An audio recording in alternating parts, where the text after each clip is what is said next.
gusto saludarlos. Mi nombre es Johanan Díaz Vargas y como cada semana es un gusto, un placer tener la posibilidad de saludarlos a usted que nos sintoniza en diversos puntos de la República Mexicana. Y bueno, como ya le habíamos adelantado a usted, el hablar de la Dama Azul, el hablar sobre novelas que hablan de misterios, que hablan de enigmas, pero que son bien contados, es precisamente lo que hace el escritor y periodista español Javier Sierra, a quien es un gusto saludarlo en esta tarde aquí en la Ciudad de México. Javier, un gusto saludarte, ¿cómo te va? Un placer.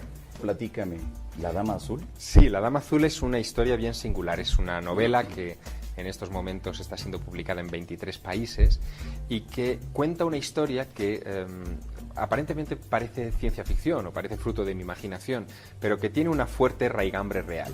En 1629, un grupo de frailes que partieron de Ciudad de México para predicar al norte, a los territorios del norte, lo que es actualmente Nuevo México, y convertir a los indígenas de aquellas regiones por primera vez al cristianismo, se encuentran con una sorpresa que no esperaban, y es que especialmente las tribus vinculadas a los jumanos, una de las etnias de allá, les piden con toda docilidad ser convertidos, ser bautizados. Incluso les sorprenden haciendo cruces de madera que liaban con cuerdas, les sorprenden hablando palabras en español antiguo, y cuando les preguntan que cómo es posible que en esos territorios donde no habían entrado todavía los españoles, esta gente ya conociera la fe cristiana, los indios cuentan una historia muy peculiar. Dicen que una misteriosa mujer vestida con ropas azules se les venía apareciendo desde hacía meses y les había anunciado la llegada de los predicadores españoles. Esa mujer es identificada en un primer momento por Fray Alonso de Benavides, el jefe de esa expedición, con una nueva aparición de la Guadalupana. Apenas hacía 100 años que se había aparecido la Virgen de Guadalupe a pocos kilómetros de acá, ¿no? Y abundando en esa investigación, Benavides, muy satisfecho por haber convertido a miles de indígenas en muy corto periodo de tiempo, regresa a España, le cuenta al rey Felipe IV lo que ha sucedido en tierras de su corona bien lejanas, y le redacta incluso un documento que es en el que yo he basado mi novela, un documento que se llama el Memorial de Benavides, que el rey se queda impresionadísimo con el texto y lo ordena imprimir en la imprenta real en 1630, donde cuentan estas conversiones milagrosas de los indios por esa Dama Azul. Pero surge algo que es lo más llamativo de este asunto. De repente la hipótesis de la Guadalupana se arrincona, descartan que sea una intervención de la Virgen. Lo sorprendente es que en la corte Benavides escucha que hay una monja de clausura que vive en el noreste de la península ibérica, en Castilla, en un pueblo llamado Ágreda, muy pequeño, muy frío, cerca de las montañas, que tiene fama de poder estar en dos lugares a la vez, que se la ha visto en varias ocasiones dentro y fuera del convento, y dentro del convento y en poblaciones cercanas. Así que Benavides corre a entrevistarla porque esa mujer viste hábitos azules, y tras estar 15 días hablando con ella, llega al convencimiento de que esa mujer, que no ha salido jamás de su convento físicamente, que ha vivido allí y morirá allí en 1665, es la que se ha aparecido en Nuevo México y que sabe más de Nuevo México que él mismo, que ha estado predicando en esas tierras. Claro, para las personas que en este momento nos sintonizan, Javier, al momento de que nos planteas esta historia fantástica y extraordinaria, inmediatamente nos pueden pensar, ¿un milagro? ¿Son hechos paranormales, como algunas voces se han levantado en los últimos meses? ¿O cómo debemos de explicar este tipo de circunstancias? Bueno, yo dediqué mucho tiempo precisamente a tratar de responder esas preguntas. ¿Ante qué nos estábamos enfrentando? ¿Ante un prodigio sobrenatural? ¿Ante un hecho paranormal? Ante algo en lo que podemos ver, digamos, la intervención divina sin lugar a dudas. Y la verdad es que descubrí cosas muy curiosas. Fíjate, la Dama Azul no solamente cuenta la historia de Sor María Jesús de Ágreda, de esta monja, sino que también cuenta cómo en nuestros días hay herederos actuales de esos prodigios.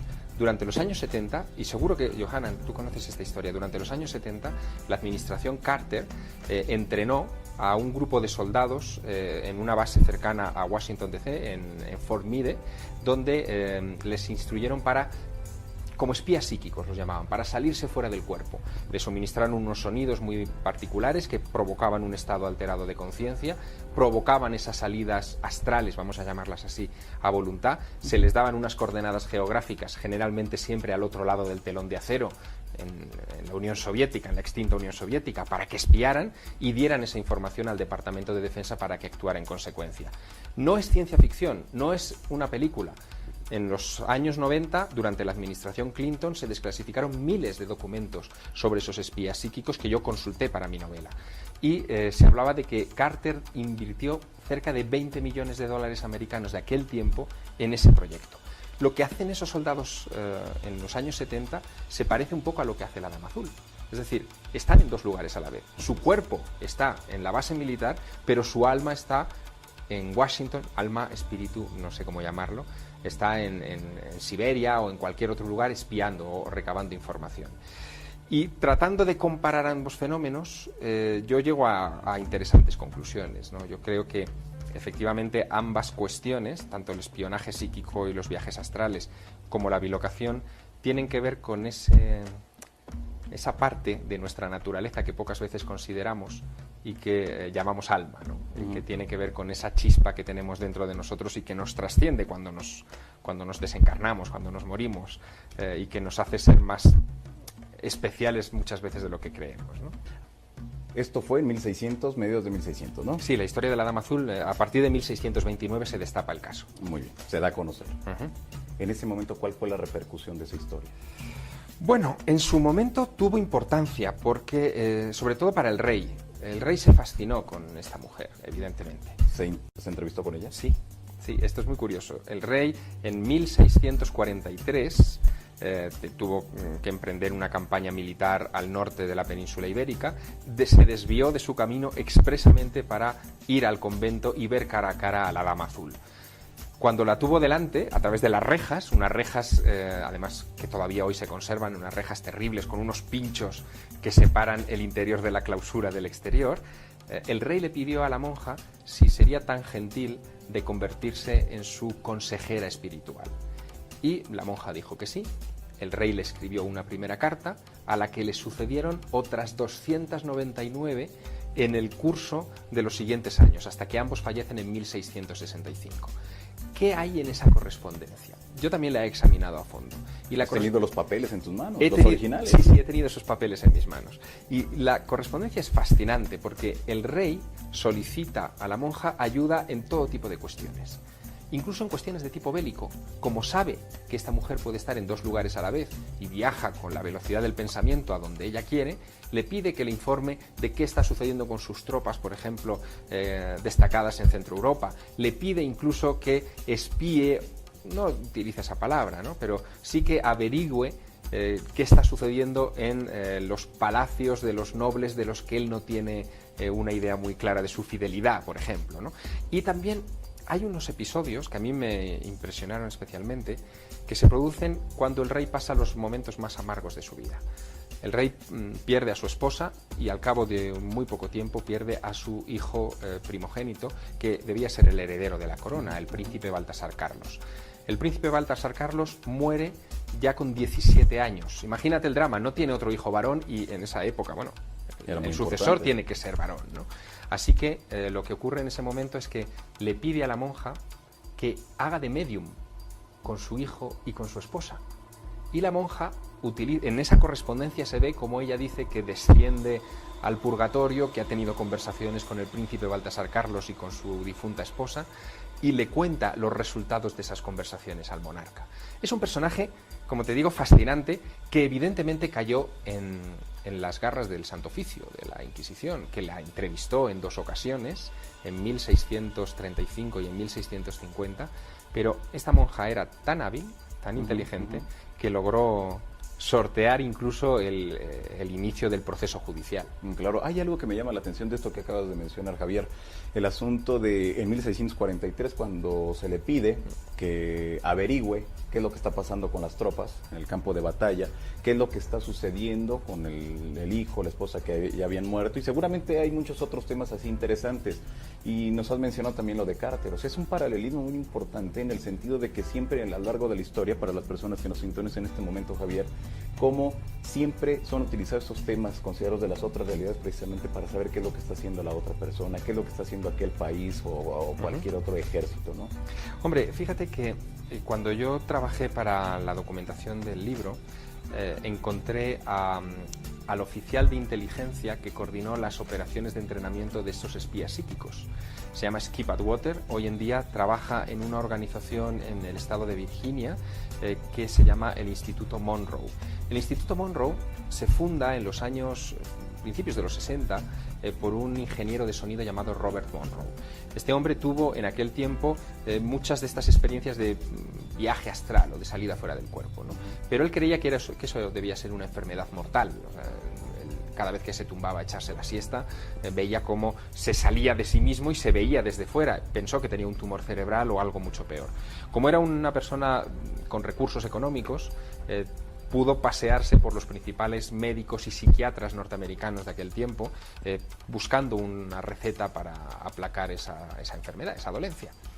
Ninguno le encontró solución, así que decidió autoobservarse y poner remedio a este asunto. Cuando lo hizo, se dio cuenta de que cada vez que se salía del cuerpo o que tenía esa impresión, escuchaba como unos zumbidos, como unos sonidos peculiares. Como ingeniero de sonido los sintetizó, los grabó artificialmente y los suministró a su familia, amigos, etc., provocando en ellos también la experiencia.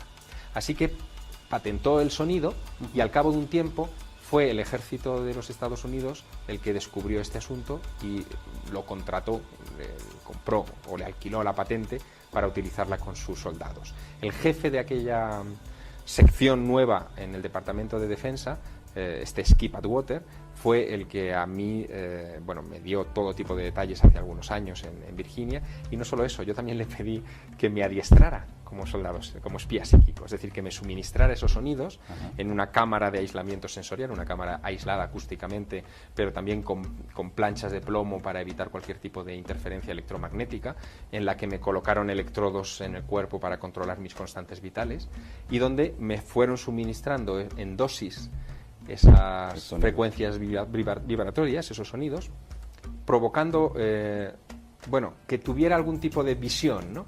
Fue muy curioso, fueron ejercicios en los que yo no fui demasiado hábil, debo confesarlo, pero sí me permitieron vislumbrar, siguiendo coordenadas geográficas, cosas que yo no había visto nunca, ¿no?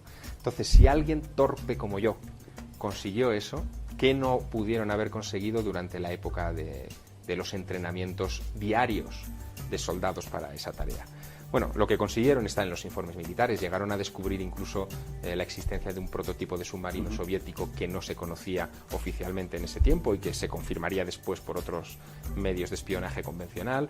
Llegaron a encontrar aviones, en concreto un avión desaparecido en Zaire en aquella época importante. Llegaron a tener muchos datos, no sé si recuerdas, de la famosa crisis de los rehenes de Irán, donde varios ciudadanos norteamericanos fueron secuestrados en Irán. Bueno, pues datos precisos que luego ayudaron al rescate los dieron estos espías psíquicos, e incluso se utilizaron en fechas muchísimo más recientes para tratar de localizar a Osama Bin Laden, sin ningún tipo de éxito, por cierto, ¿no? Ahora regresemos nuevamente a 1600, a mediados de 1600. Están estos documentos, los tuviste en tus manos. No solo eso, sino que aunque yo he escrito una novela, en el libro, en la parte final, sí, los reproduzco.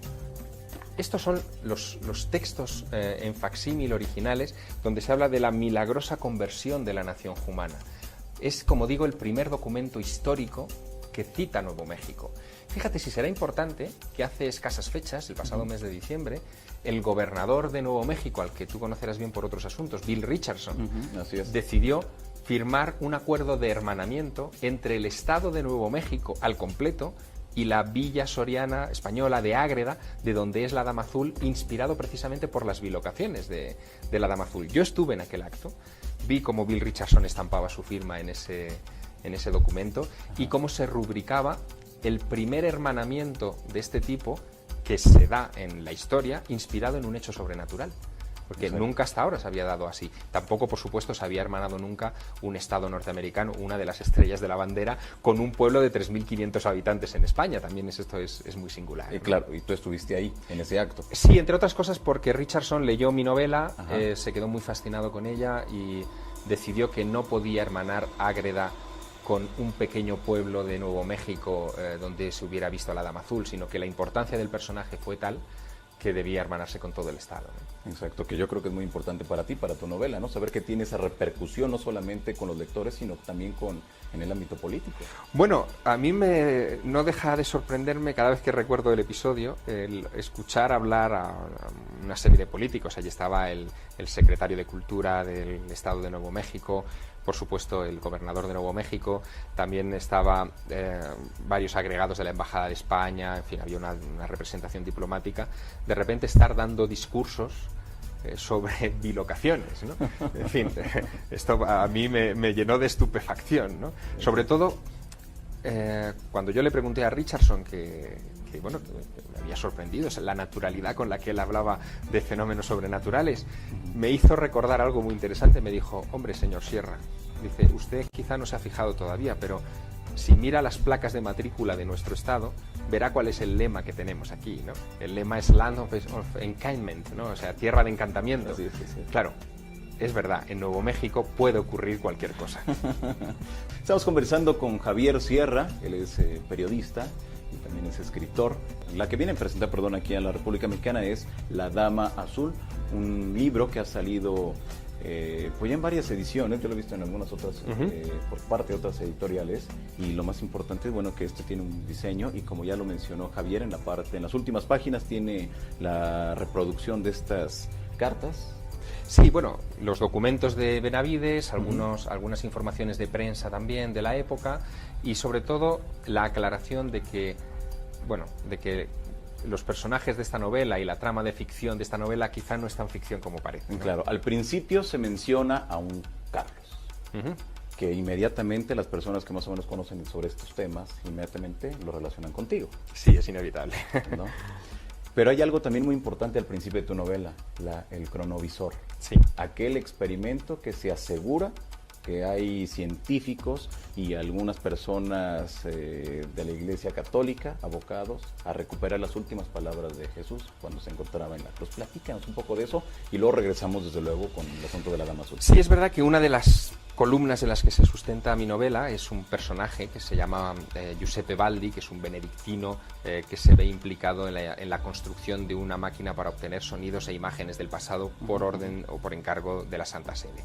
Este Giuseppe Baldi es un personaje de ficción, pero digamos que enmascara un personaje que existió realmente, que se llamó Pellegrino Ernetti, y que en 1972, en mayo de 1972, hizo unas declaraciones al Corriere della Sera, al periódico más importante de Italia, realmente extrañas. Él dijo que había construido esa máquina, que había obtenido esas imágenes del pasado, que había llegado a reconstruir óperas de la antigüedad clásica, como el Tiestes de Quinto Ennio, que se habían perdido y de las que no obteníamos ni siquiera fragmentos, solamente citas en textos de filósofos griegos, y también que había conseguido obtener, como tú muy bien dices, las palabras exactas que había pronunciado Jesús antes de morir en la cruz.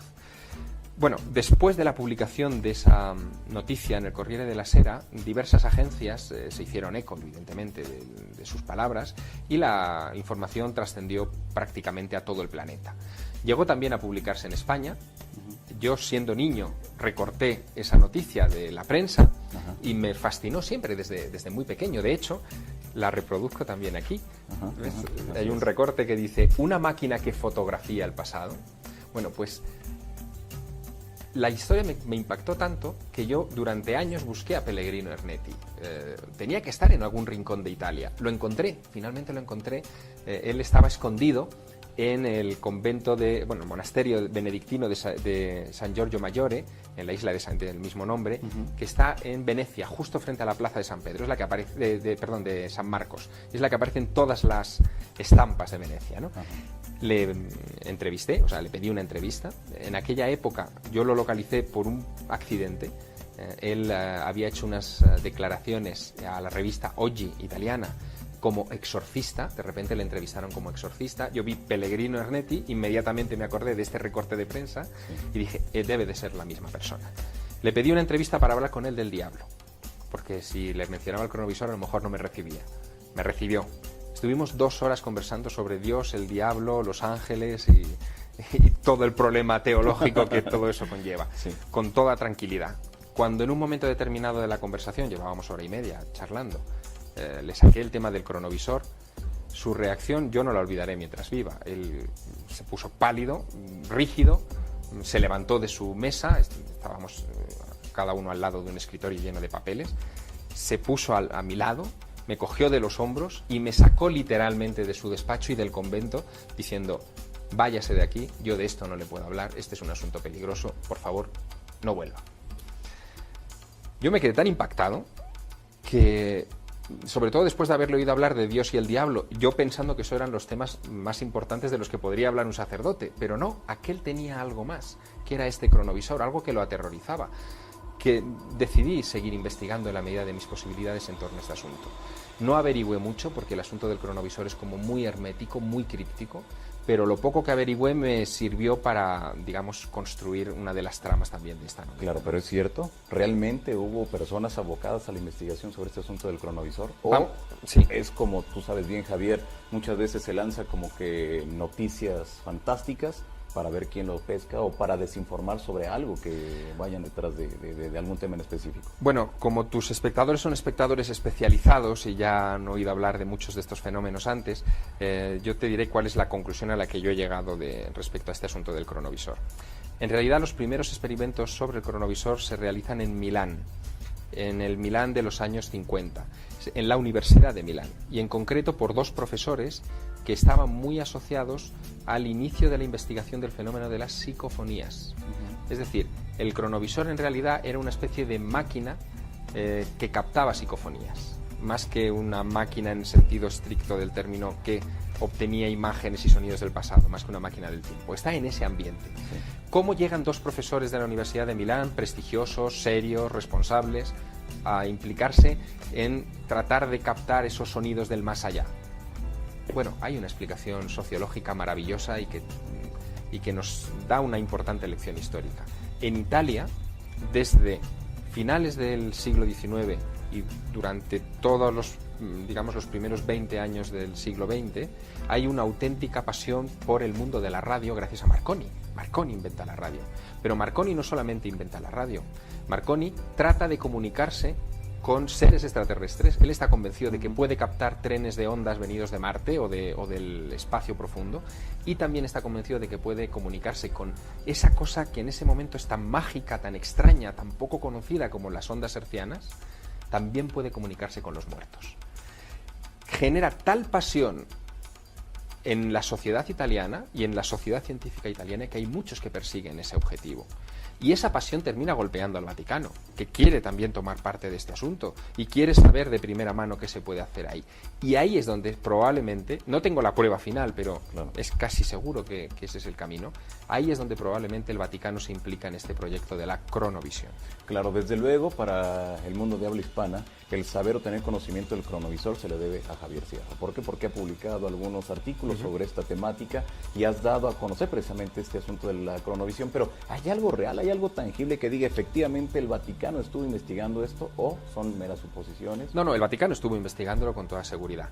Otro de los que se obsesionó con este asunto es un sacerdote francés que se llama François Brin, que publicó un libro hace ya algunos años muy famoso que se titulaba Los muertos nos hablan, en el que mencionaba también un poco de pasada este asunto del cronovisor. Bueno, yo me entrevisté con el padre Brin hace algunos años, solamente para hablar de este asunto del cronovisor, y me dio muchos detalles que yo no conocía. Brin se hizo muy amigo del padre Ernetti, del que me expulsó de San Giorgio Maggiore en Venecia. Sí. Al ser sacerdotes los dos, supongo que tuvieron más complicidad y esa amistad, desde luego, fue más allá de mi 1 hora y media de conversación con el benedictino, se extendió a lo largo de muchos años, y Ernetti sí confió muchos detalles del cronovisor a Brin. Detalles como el tipo de funcionamiento de la máquina. Había una doble máquina, una máquina que captaba sonidos, que era la que le dio más información a Ernetti, es decir, sería casi una máquina de, como hablábamos antes, de psicofonías, o sea, que incluso hoy en Italia hay gente que tiene aparatos muy singulares que captan este tipo de mensajes, y otra, que es la que a mí me cuesta más aceptar, pero que es muy interesante el planteamiento. Otra que era una especie de tubo transparente, o sea, como de cristal, translúcido, y en el centro de ese tubo se formaban imágenes tridimensionales. O sea, era como un holograma de imágenes del pasado. Eso es lo que a mí me describió el padre Breen, ¿no? Hombre, a mí me costaba creer que eso se hubiera fabricado en la época en la que decía más o menos Breen, que podían ser años 50, finales 50, principios 60.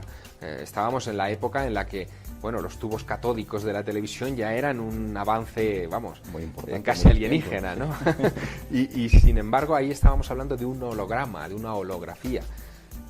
Pero bueno, lo que parece que ocurrió es que tanto la Santa Sede como el equipo que llevaba Ernetti se asustaron con los primeros resultados y decidieron desmantelar la máquina, porque, claro, obtener una máquina a la que confiar la recepción de ese tipo de información del pasado sin manipulación, porque la historia está toda manipulada, podría hacer tambalear cimientos que a lo mejor no eran, o sea, no convenían a la propia Santa Sede, ¿no? Claro, muy bien.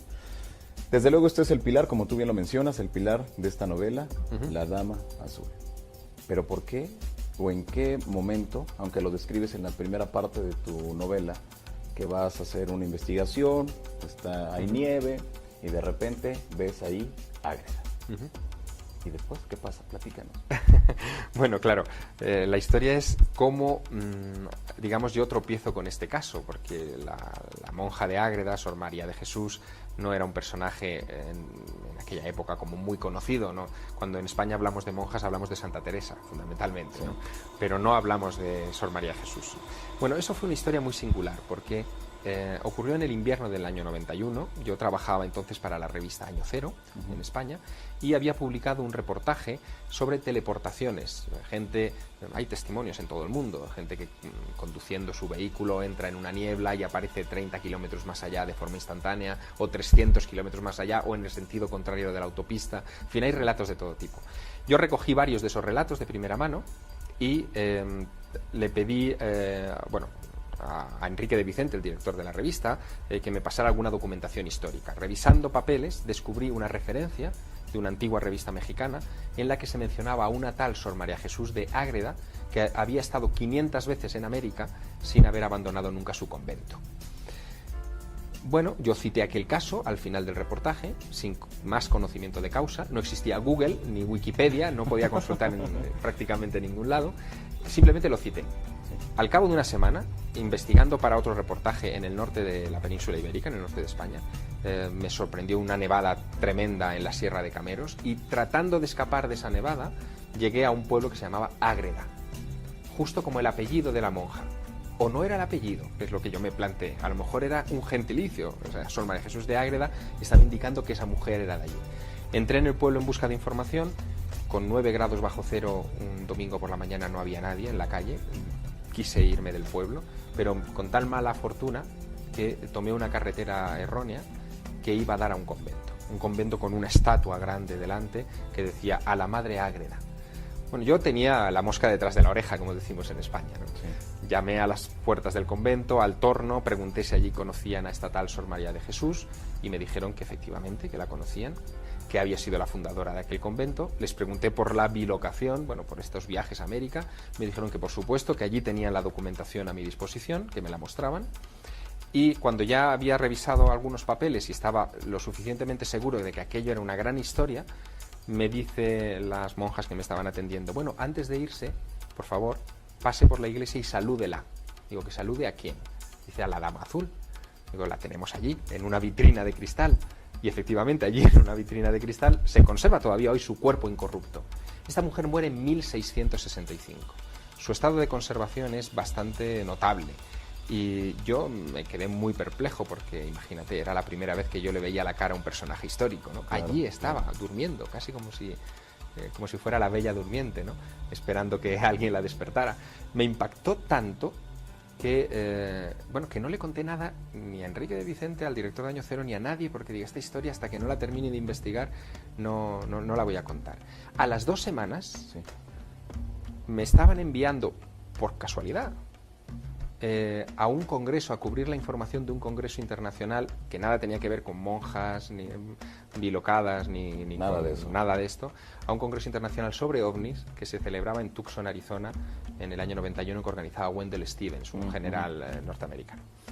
Bien, yo fui a Tucson, Arizona, y cuando tomo tierra allí, me encuentro con que en Tucson, Arizona, fue uno de los escenarios donde también se apareció la Dama Azul.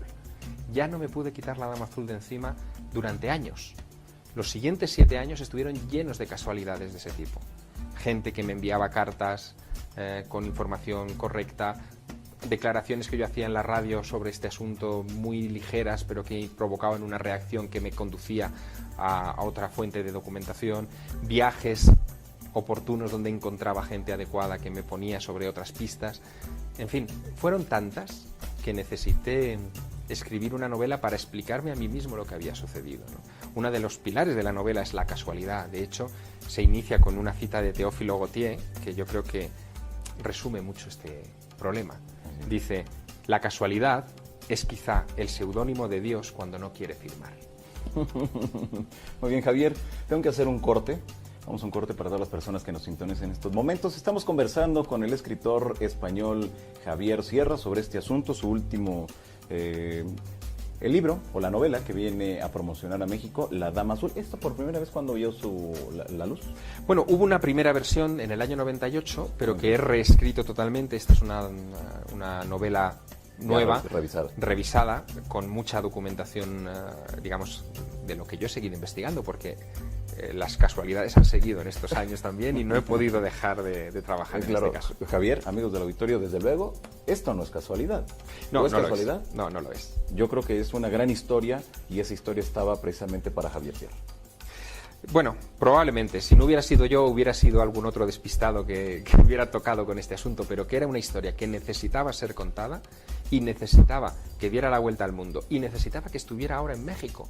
A fin de cuentas, está muy conectada también con México, sin lugar a dudas. Claro. Estamos conversando con el escritor español Javier Sierra, quien es autor del libro La Dama Azul, una novela histórica, ¿podemos considerarlo, Javier? Sí, es parcialmente historia. Yo casi la defino como novela de investigación, mejor, ¿no? O de intriga histórica. Claro. Una novela polémica, porque desde luego se han levantado voces para decir que es una historia inventada. Pero aquí lo más importante, Javier, es de que hay documentos históricos que realmente avalan todo lo que le sucedió a tu Dama Azul. Sí, absolutamente. Es decir, no es un caso que yo haya exagerado, todo lo contrario. La parte histórica de la Dama Azul es muy meticulosa. Yo me circunscribo a la información que obtengo de fuentes históricas, incluso a la hora de describir Nuevo México, el Nuevo México de 1629, cómo eran las rutas de las caravanas que empezaban entonces a adentrarse en esas tierras, cómo vivían los indios en aquella época, cómo se construían las misiones. Todo eso es rigurosamente histórico. Bueno, hasta el punto de que la novela, el año pasado, mereció un premio en Estados Unidos, el Latino Book Award, a la mejor novela histórica publicada en inglés de lengua extranjera, ¿no? Así que, bueno, yo creo que eso también es una garantía. Exacto. Antes de irnos al corte, Javier, mencionábamos acerca de esas casualidades, pero ¿realmente la Dama Azul es producto de una casualidad o es producto de fuerzas superiores, fuerzas a la mejor místicas, paranormales a lo mejor, que te pusieron en el lugar, en el camino y en el instante preciso para que tú le pusieras una pluma y empezaras a escribir esta novela? Bueno, a fecha de hoy me lo sigo preguntando. Es decir, ¿qué es lo que ocurrió? O sea, ¿qué circunstancias tuvieron que darse para que yo me pusiera tras la pista de este caso? Y al final, la única conclusión a la que puedo llegar es que el culpable de todo soy yo, ¿no? Es decir, que fui yo el que me metí en la boca del lobo, quizá citando a la monja de Ágreda, a la Dama Azul, en aquel artículo, de una manera poco digamos, poco rigurosa, ¿no? Simplemente la cité sin querer averiguar más de ella y al final fue ella la que me obligó a conocer su biografía de cabo a rabo, ¿no? Sí. Bueno, estas cosas a veces pasan. No me ha sucedido con ninguno de mis otros libros, es decir, de todos los libros, de las novelas que tengo publicadas y de los libros de investigación, en ninguno ha habido tanta implicación personal como en este, porque de alguna manera la manera en la que yo llegué a Ágreda, me impliqué en la investigación de las bilocaciones de esta monja, viajé a América en varias ocasiones para seguirle la pista, traté incluso de encontrar los cálices que ella había repartido o decían que había repartido entre los indígenas y me dediqué a hacer incluso moldes de todas las marcas de joyero de los cálices del sur de los Estados Unidos sin encontrar ninguno de Castilla. Bueno, pues la manera en la que yo me impliqué con todo esto al final la han convertido en una novela muy importante para mí, ¿no? Pasión. ¿Qué más le pusiste a esta novela? Pues mira, por un lado pasión, es verdad, y por el otro lado, en un momento determinado decidí que era mejor dejarme llevar por los acontecimientos que intentar racionalizarlos. En el momento en que tú querías racionalizar todo ese esquema, de repente se esfumaba, se venía abajo.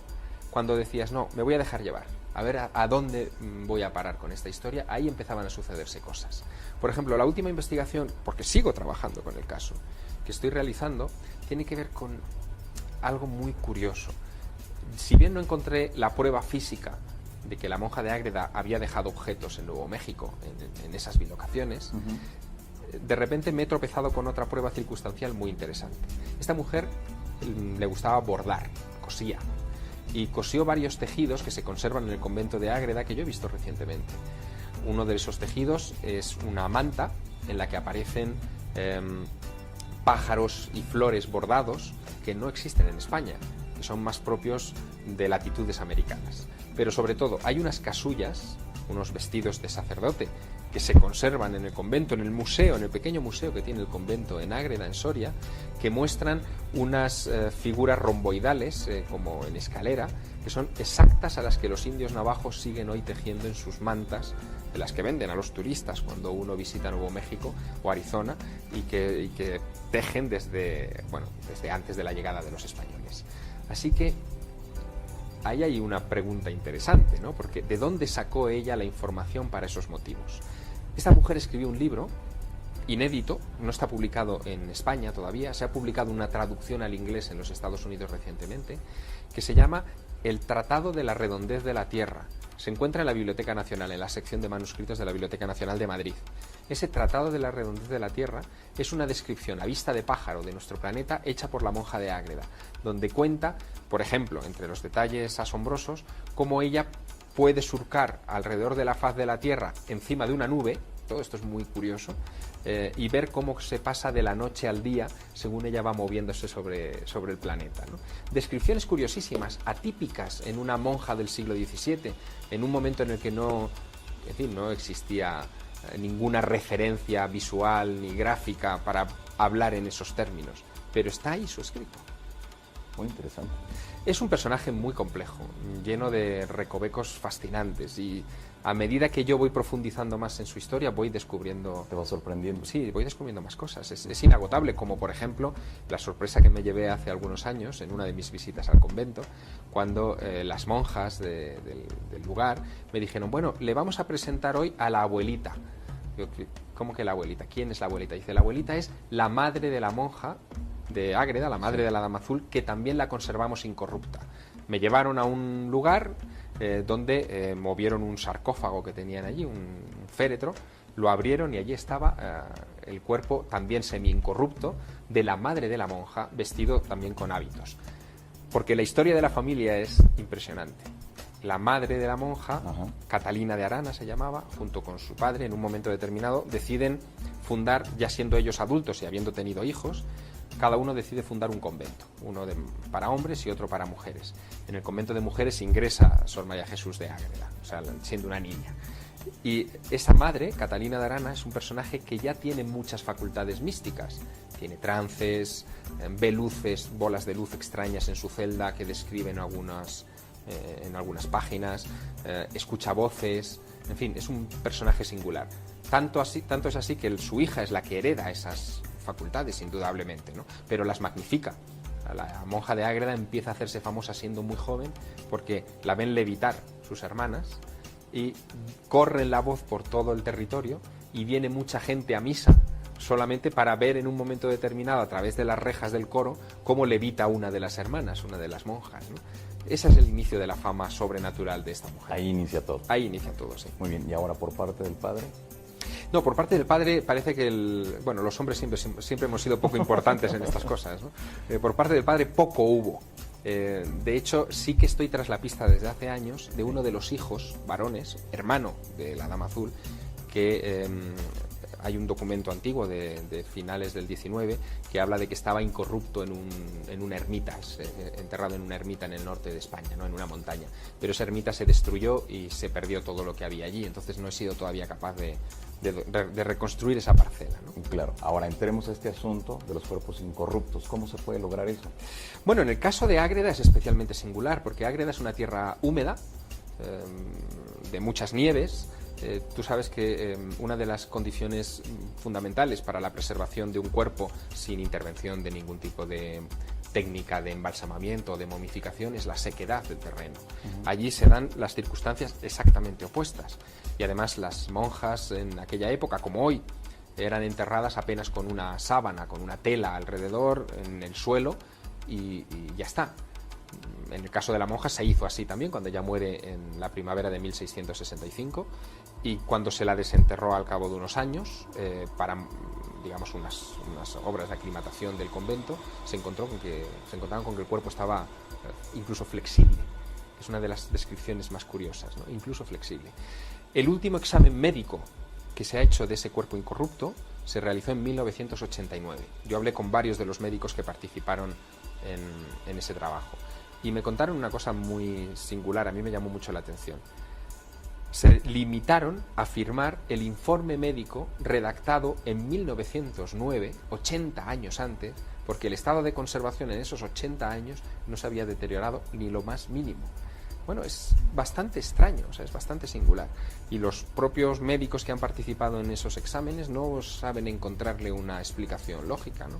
Porque el cuerpo no es que se conserve en una cámara frigorífica, claro, o en un sitio con la temperatura medida, como pueden estar las momias del Museo de Antropología o de cualquier museo importante del mundo, que se controla las circunstancias, digamos, de la urna en las que se encuentran. Aquí no, aquí es un cristal normal y corriente y nada más, ¿no? Algo muy sencillo. Muy sencillo. Y en el caso de la madre de la monja, ni eso. Es decir, no hay ni un cristal, está en un arcón como si fuera un objeto en un armario, ¿no? Muy bien. ¿Ágreda está a la vista de todos? ¿Está en exhibición o qué? Sí, Ágreda, como te digo, es un pueblo de 3.500 habitantes. Para que nos hagamos una idea, más o menos entre Madrid y Zaragoza, okay, como a la mitad de camino entre Madrid y Barcelona. Y es una zona muy rural, no hay grandes industrias, ni es una zona especialmente desarrollada, sigue siendo todavía una zona muy, muy rural. Y allí es donde está este convento que cualquiera puede ir a ver, cualquiera puede entrar en la iglesia, ver el cuerpo incorrupto de la monja, ver el museo donde se encuentran, por ejemplo, estas ropas talares con los motivos de Nuevo México, de los Navajo, y hacer sus propias averiguaciones. De hecho, es lo que pretendo siempre con mis novelas, ¿no? Mis novelas no son novelas solo de evasión en las que uno puede pasar un buen rato. Por supuesto que uno puede pasar un buen rato con mis novelas, no faltaría más. Pero son novelas que tratan de sembrar una inquietud, que invitan al lector a sumarse a esta investigación, a participar vitalmente de esta búsqueda. Y en el caso de los protagonistas de La Dama Azul, lo que persiguen todos ellos es, fíjate, lo que persiguen es el alma. En el fondo todo esto tiene que ver con el alma, ¿no? y con las capacidades, digamos, extracorporales que tenemos todos, ¿no? Exacto. Ahora, Javier, menciónanos qué pasa con el cuerpo. O sea, ya nos has mencionado que es incorrupto, que no se ha deteriorado en mucho tiempo.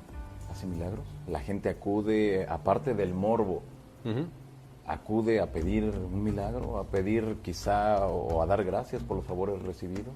Claro, este personaje evidentemente inmediatamente inspiró fe, ¿no? Y hay por supuesto, gente que acude allá a pedirle favores y algunos milagros se han obrado, ¿no? Curaciones, evidentemente, que están ahora en manos de la Congregación para las Causas de los Santos en Roma, que estudia su proceso de beatificación.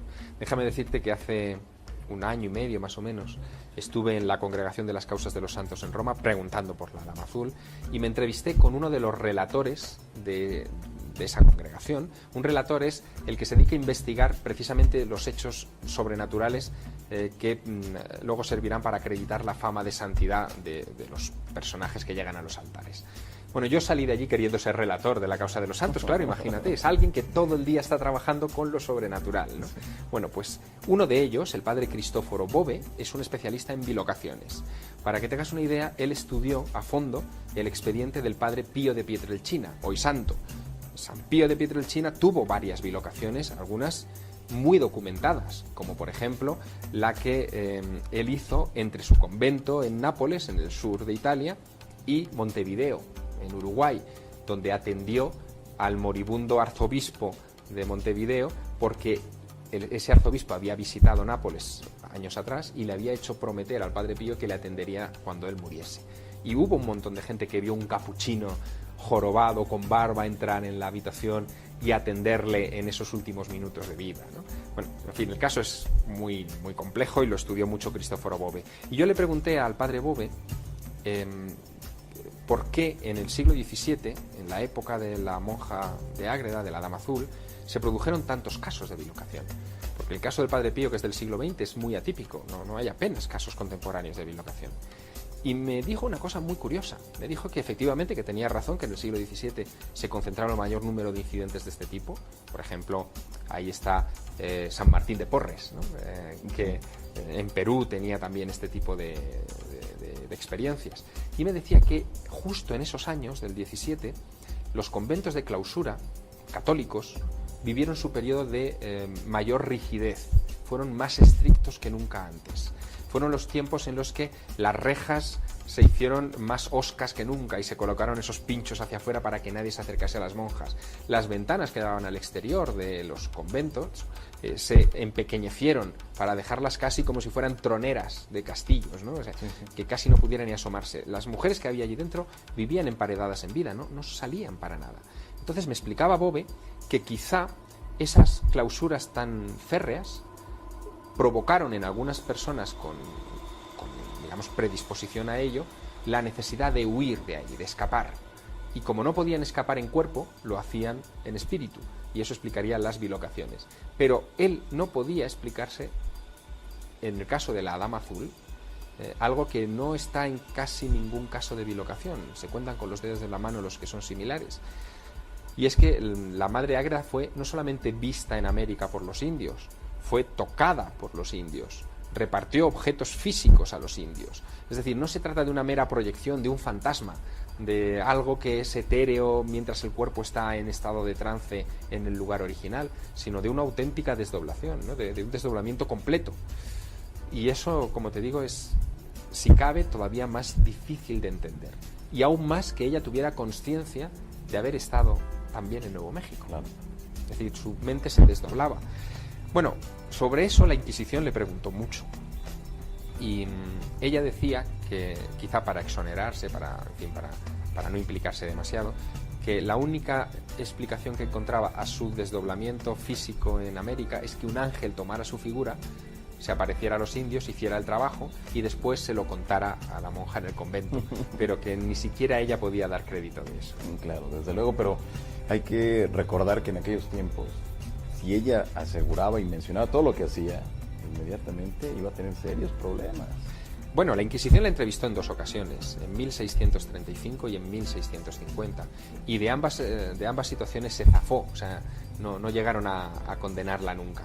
Déjame decirte también que una de las cosas más interesantes de este caso es el efecto que causó en el acervo legendario del suroeste de los Estados Unidos, ¿no? Tan cerca de nosotros ahora. O sea, en ese acervo legendario se conservan en todas las tradiciones de indios Hopi, Navajo, en fin, Apache, en todas se habla de la Dama Azul.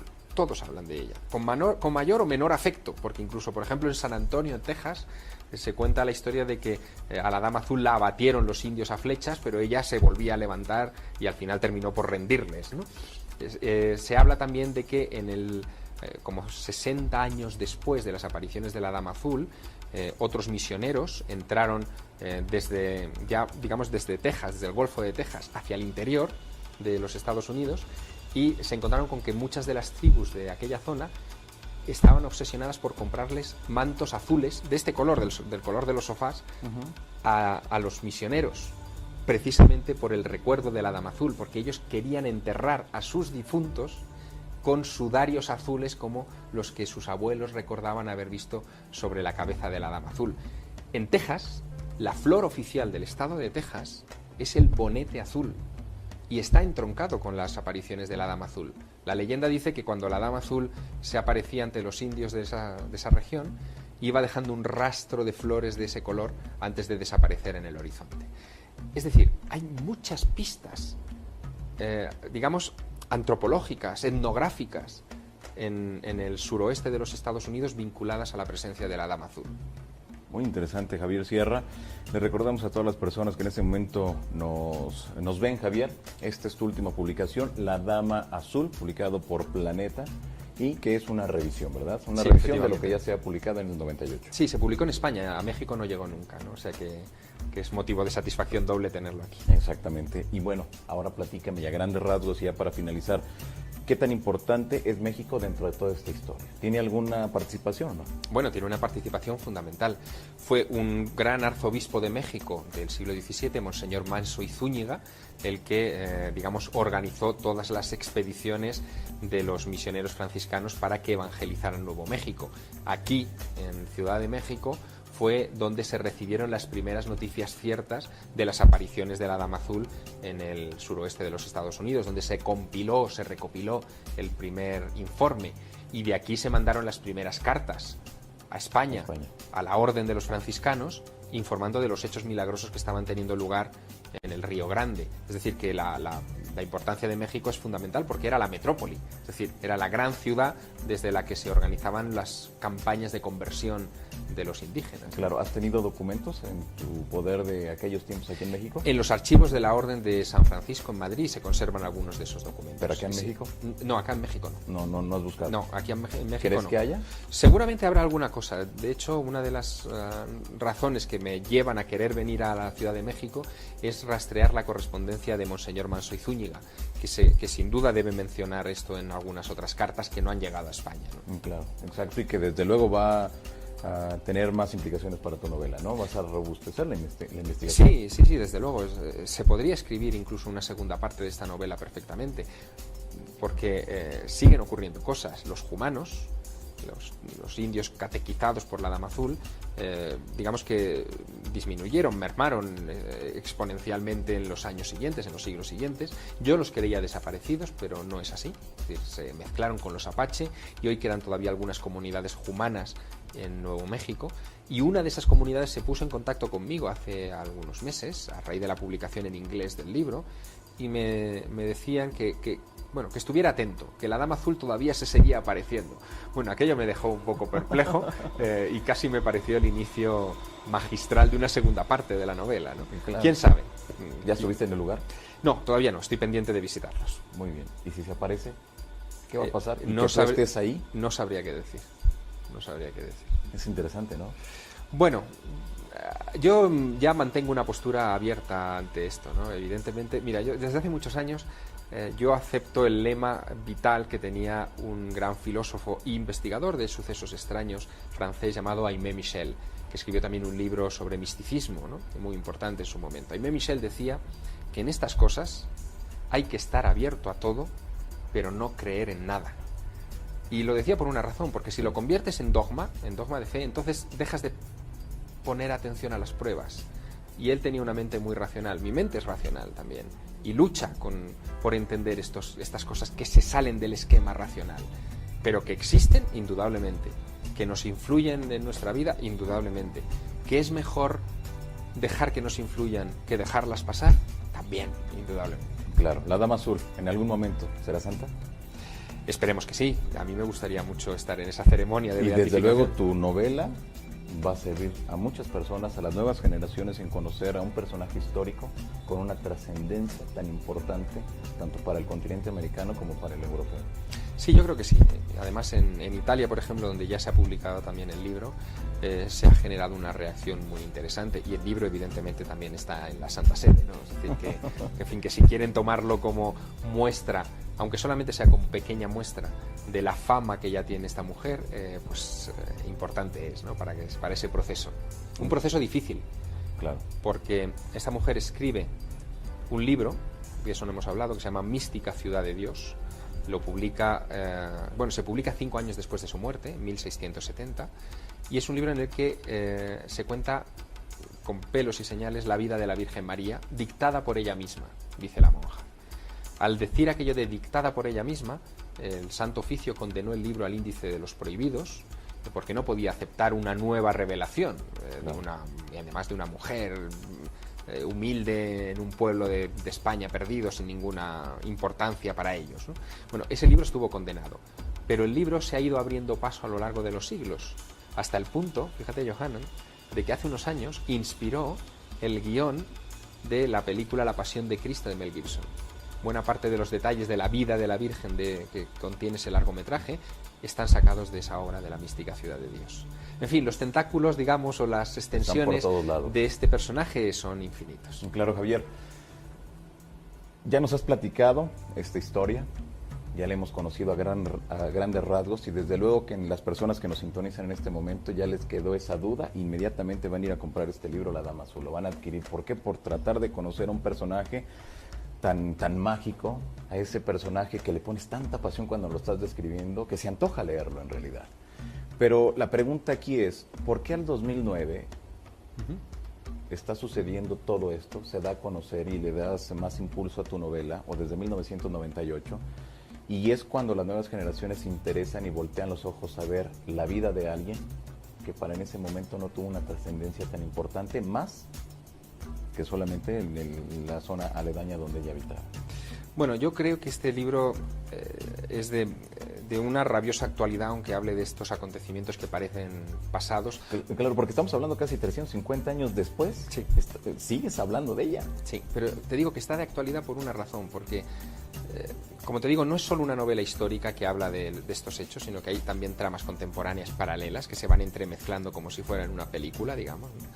Pero lo importante es que todos los personajes, los históricos y los contemporáneos, todos ellos inspirados en personajes reales, en realidad participan de una misma inquietud, que es esa búsqueda de lo trascendente, ¿no? Y en una época como esta, en la que se está derrumbando el mundo, es decir, el fin del mundo materialista está aquí, lo estamos viendo todos los días en los informativos, o sea, estamos llegando a un punto de colapso. El hablar de cosas relacionadas con el espíritu es muy importante. Claro. Y hablarlas desde una óptica no extrema, sino media, es decir, de búsqueda, de tratar de articular y combinar ambos mundos, ¿no? El hipermaterialista y el hiperespiritual, yo creo que es adecuado, ¿no? El mundo material, como te digo, se acaba, pero o nos agarramos al espiritual o nos hundimos nosotros con él, ¿no? Exactamente. Y este tipo de libros creo que dan esperanza para pensar en estas cosas. Y que eso es lo más importante, ¿no? En muchas de las ocasiones. Es fundamental. O sea, la esperanza es lo que nos mantiene vivos. Así es. ¿Algún objetivo? ¿Hay algún mensaje? Lo hay. Hay varios mensajes, pero... El principal, el que tú consideras el principal de esta novela. El principal de esta novela es el que te estoy diciendo, el de la aventura en pos de lo trascendente, desde el mundo conocido al mundo desconocido. Y incluso la ciencia se va a poner de acuerdo con nosotros en muy poco tiempo. Bueno, ya de hecho lo está, ¿no? La física cuántica, por ejemplo, admite que la bilocación es posible. La física cuántica es la física que estudia las partículas elementales de la materia, lo más pequeño, lo infinitamente pequeño, la estructura de la realidad. Y ellos saben que hay partículas que están en un punto del universo, pero que pueden estar en otro comportándose de la misma manera. Está admitido en sus publicaciones científicas. Pero también hay otra física, que es la astrofísica, la física de lo enormemente grande, de lo que está ahí fuera, que está ya admitiendo que su conocimiento del universo es ínfimo, pese a todo el desarrollo tecnológico que tenemos, que el 80% de la estructura, de los ladrillos con los que se construye la realidad, es materia oscura. Y materia oscura es sinónimo de desconocimiento. No saben lo que es la materia oscura. Dentro de esa materia oscura está la clave de todos estos fenómenos, sin duda. Muy bien. Javier Sierra, te quiero agradecer enormemente que hayas estado en el estudio de Realidad.0, que hayas conversado con todo el auditorio sobre el asunto de La Dama Azul, la última publicación de Javier Sierra. Esto es publicado por la editorial Planeta. Y desde luego ya se encuentra en todas las librerías de la República Mexicana, así que lo invitamos a que usted acuda, vaya y compre este libro, La Dama Azul. Javier, un gusto y un placer haber conversado contigo. Un placer, Johan. Ustedes han escuchado al periodista y escritor español Javier Sierra con esta última publicación, La Dama Azul. Una historia fantástica, usted lo escuchó, es una historia verdaderamente muy interesante que usted, si desea, puede conocerla en profundidad a través de este libro, La Dama Azul, de Javier Sierra. Mi nombre, Johanan Díaz Vargas, y los esperamos aquí entonces la próxima semana. Hasta luego.